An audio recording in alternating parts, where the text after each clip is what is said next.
అన్యులు చనిపోయిన కార్యక్రమంలో భోజనం చేయొచ్చా? అన్యులు పాలు పోస్తే తాగొచ్చా?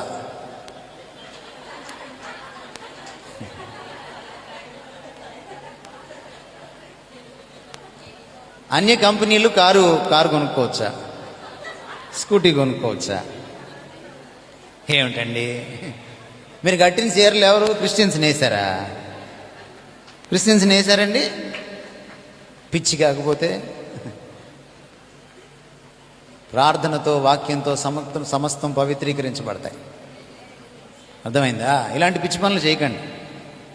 చనిపోతే మీకెందుకు అంటుకుంటుంది మహిళ? మీరు పరిశుద్ధులు, మీకెందుకు అంటుకుంటుంది మహిళ? చనిపోయినప్పుడు అక్కడ అనేక మంది ఉంటారు, వెళ్ళండి అక్కడికి. చనిపోయిన పాడిన తాకాడు యేసుక్రీస్తు వారు. గుర్తులేదా మీకు?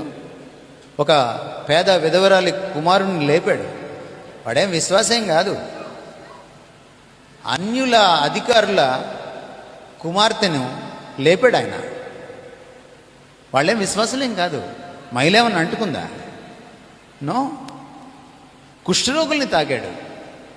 కుష్ఠరోగులు అంటరాని వాళ్ళు దగ్గర చేర్చుకున్నాడు. అంటుకుందా? అంటుకోదు. ఇదంతా పిచ్చి. పరిశుద్ధత ఇది కాదండి. సీరియల్స్ చూస్తే అంటుకుంటుంది మలినం. దాని సంగతి చూసుకోండి. సినిమాలు చూస్తే అంటుకుంటుంది మలినం, దాని సంగతి చూసుకోండి. అమ్మలక్కల ముచ్చట్లలో వస్తుంది మలినం, దాని సంగతి చూసుకోండి. అక్కడ వస్తుంది మలినం. ఏమండి?